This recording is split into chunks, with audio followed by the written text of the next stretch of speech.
नमस्कार, मैं हूं आपके साथ आंचल मित्तल और आपका स्वागत है भारत एक्सप्रेस में। खरमास का महीना शुरू हो चुका है और कहते हैं कि इस खरमास के महीने में कोई भी शुभ काम नहीं किया जाता। लेकिन क्या आप जानते हैं कि ऐसा क्यों कहा जाता है और उसके पीछे की असली कहानी क्या है? अगर नहीं तो चलिए इस वीडियो के जरिए आपको देते हैं इस महीने की पूरी जानकारी। पौराणिक ग्रंथों के मुताबिक खरमास के दौरान शुभ काम नहीं होते हैं, लेकिन पूजा पाठ, दान और खरीदारी की जा सकती है। इनमें खरीदारी के लिए शुभ मुहूर्त भी होते हैं और हर दिन अपनी श्रद्धा के हिसाब से जरूरतमंद लोगों को दान दिया जा सकता है। 15 दिसंबर 2025 को रात 10:19 पर सूर्य वृश्चिक से निकलकर गुरु की राशि धनु में प्रवेश कर चुका है। इसके बाद 14 जनवरी 2026 को मकर राशि में सूर्य के आते ही खरमास खत्म हो जाएगा। ऐसे में इस महीने के दौरान शुभ काम नहीं किए जा सकेंगे। कहा जाता है कि खरमास में विवाह, गृह प्रवेश, मुंडन जैसे मांगलिक कर्मों के लिए शुभ मुहूर्त नहीं रहते हैं। इन दिनों में मंत्र जप, दान, नदी स्नान और तीर्थ दर्शन करने की परंपरा है। इस परंपरा की वजह से खरमास के दिनों में सभी पवित्र नदियों में स्नान के लिए काफी ज्यादा लोग पहुंचते हैं। साथ ही पौराणिक महत्व वाले मंदिरों में भक्तों की संख्या बढ़ जाती है। एक साल में सूर्य एक बार गुरु ग्रह की धनु और मीन राशि में जाता है। इस तरह साल में 2 बार खरमास रहता है। सूर्य साल में 2 बार बृहस्पति की राशियों में एक महीने के लिए रहता है। इनमें 15 दिसंबर से 14 जनवरी तक धनु और 15 मार्च से 15 अप्रैल तक मीन राशि में रहता है। इसलिए इन 2 महीनों में जब सूर्य और बृहस्पति का संयोग बनता है तो किसी भी तरह के मांगलिक काम नहीं किए जाते हैं। सूर्य के राशि परिवर्तन से ऋतुएं बदलती है। खरमास के दौरान हेमंत ऋतु रहती है। सूर्य के धनु राशि में आते ही दिन छोटे और रातें बड़ी होने लगती है। साथ ही मौसम में भी बदलाव होने लगता है। गुरु की राशि में सूर्य के आने से मौसम में अचानक अनचाहे बदलाव भी होते हैं। इसलिए कई बार खरमास के दौरान बादल, धुंध, बारिश और बर्फबारी भी होती है। जानकारी के अनुसार धनु और मीन राशि का स्वामी बृहस्पति होता है। इनमें से राशियां जब सूर्य आता है तो खरमास दोष लगता है। ज्योतिष तत्व विवेक नाम के ग्रंथ में कहा गया है कि सूर्य की राशि में गुरु हो और गुरु की राशि में सूर्य रहता हो तो उस काल को गुर्वादित्य कहा जाता है, जो कि सभी शुभ कामों के लिए वर्जित माना गया है। भविष्य वक्ता एवं कुंडली विश्लेषक कहते हैं कि खरमास में श्री राम कथा, भागवत कथा, शिव पुराण का पाठ करना चाहिए। रोज अपने समय के हिसाब से ग्रंथ पाठ करना चाहिए।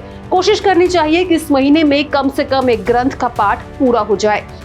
ऐसा करने से धर्म लाभ के साथ ही सुखी जीवन जीने के सूत्र भी मिलते हैं। ग्रंथों में बताए गए सूत्रों को जीवन में उतारने से सभी दिक्कतें दूर हो सकती है। इसी के साथ खरमास में दान करने से तीर्थ स्नान जितना पुण्य फल मिलता है।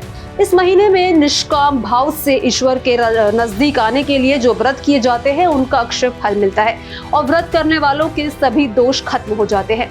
इस दौरान जरूरतमंद लोगों, साधु जनों और दुखियों की सेवा करने का महत्व है। खरमास में दान के साथ ही श्राद्ध और मंत्र जाप का भी विधान है। घर के आसपास किसी मंदिर में पूजन सामग्री भेंट करें। पूजन सामग्री जैसे कुमकुम, घी, तेल, अबीर, गुलाल, हार, फूल, दीपक, धूपबत्ती आदि।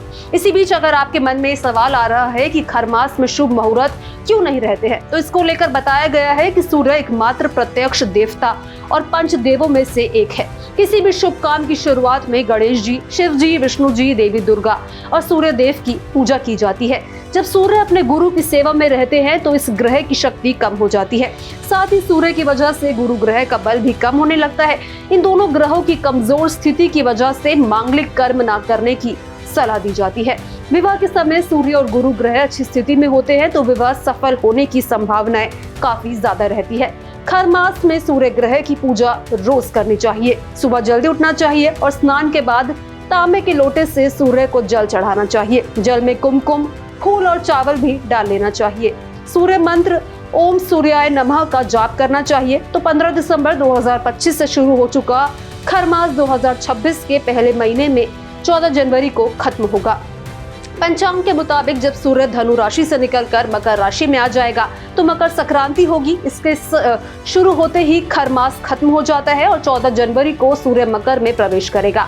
इसके साथ ही खरमास खत्म हो जाएगा।